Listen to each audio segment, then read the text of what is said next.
pass over first to Annabel Pinker, who I think is going to introduce the session and is a social anthropologist working on the politics of land and energy here at JHI. And then I think Annabel will pass on to Penelope Pantias.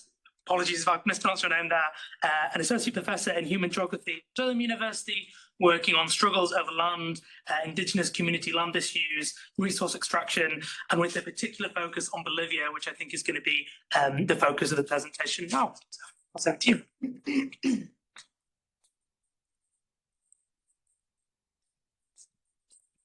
Great, thank you. Yeah, so one of the key concerns of this symposium is obviously to bring Scottish land reform issues and experiences into relation with land dynamics that are going on in other places in the world.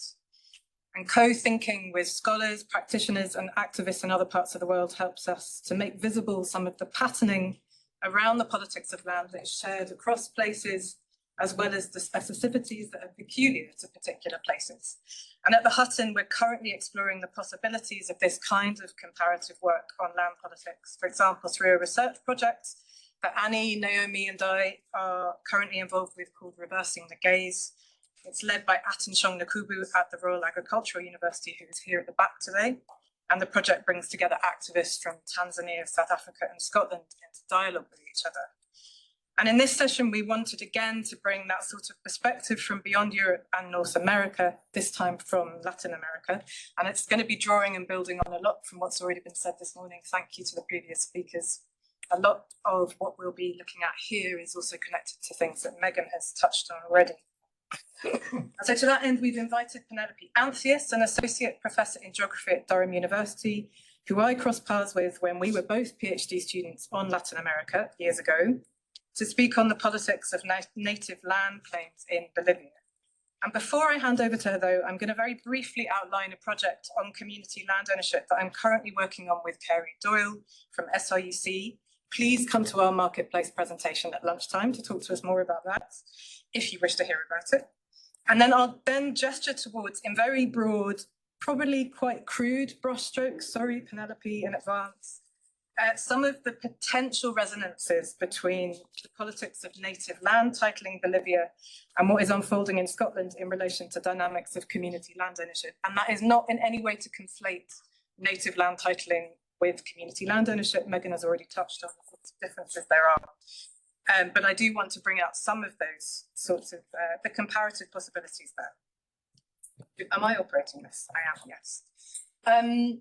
So yeah, very briefly, the project that Kerry and I are working on, which is part of Annie's wider project, Scotland Land Reform Futures, is exploring the effects of community land ownership over time, which is quite an ambitious thing to do. We acknowledge that. We're doing it to the best of our ability. The research aims to provide a better understanding of how local people, community landowning initiative staff, and engaged stakeholders in Scotland perceive the social, economic, political and environmental impacts of community land ownership here over time. We're interested in looking at the possibilities and challenges faced by communities in establishing themselves as economically and socially sustainable enterprises since land acquisition. And we're also interested in the less tangible, experiential and cultural effects of such land tenure changes. And the project steps, we're in the midst of it now. What we're doing is still preliminary. We are just beginning to complete fieldwork with the 4 community landowners across this year. We started earlier this year. We'll be doing a literature review. We've been doing interviews, participant observation. The fieldwork carries on until the end of 2025.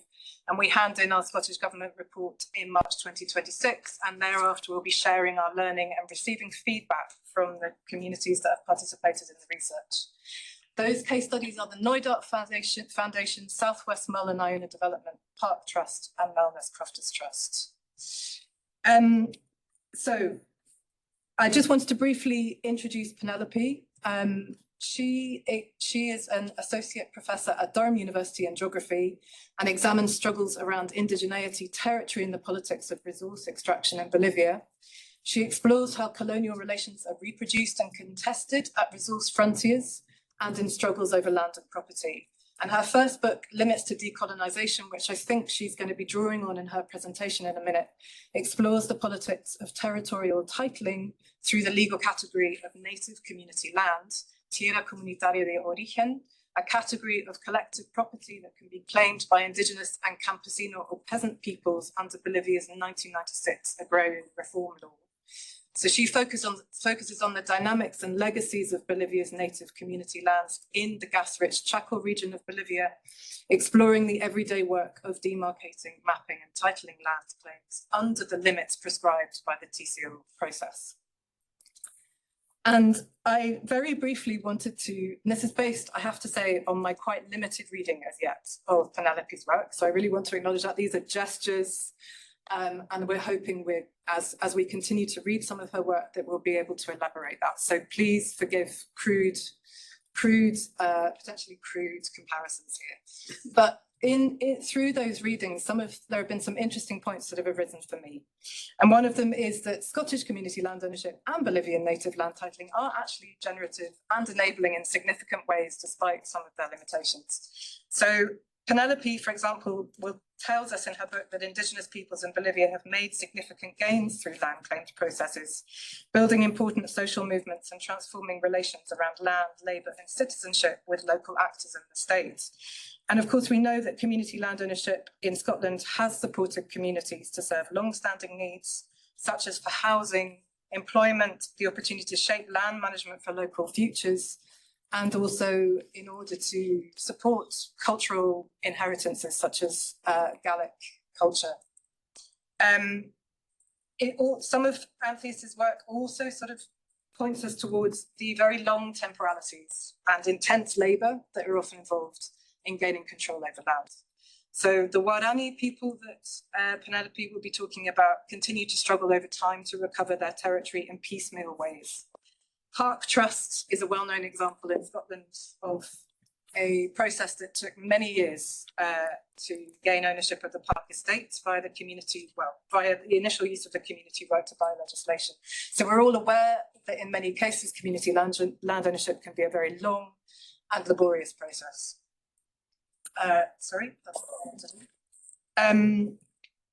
Native land titling in Bolivia and community land ownership in Scotland both unfold within larger landscapes of private ownership, land ownership regimes, market logics, and extractive industries.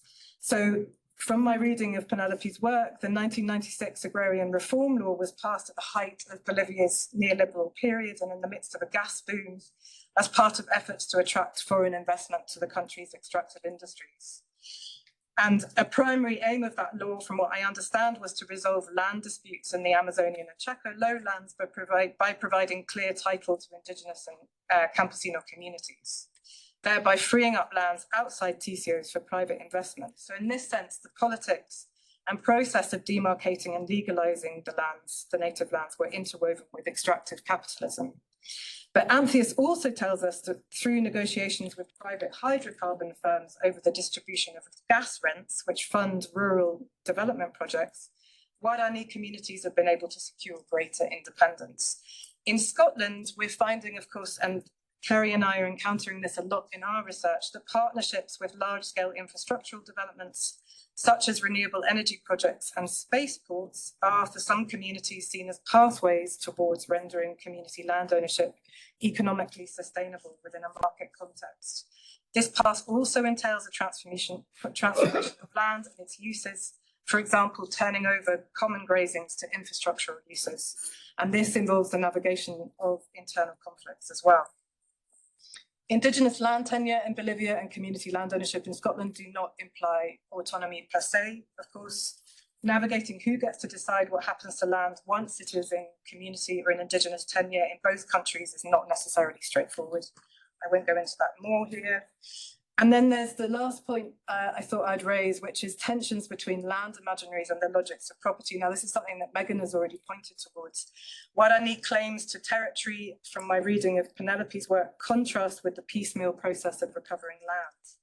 The outcome of the land titling process that Antheus studies in Bolivia is a huge territory of communal indigenous lands that are dotted with private land holdings, mostly owned by white ranchers. And access to agricultural land, forests and water are secured via native title, which are constrained by newly fenced community boundaries, as the Guarani imaginary and ethos of communal territory gives way gradually to one of private property rights.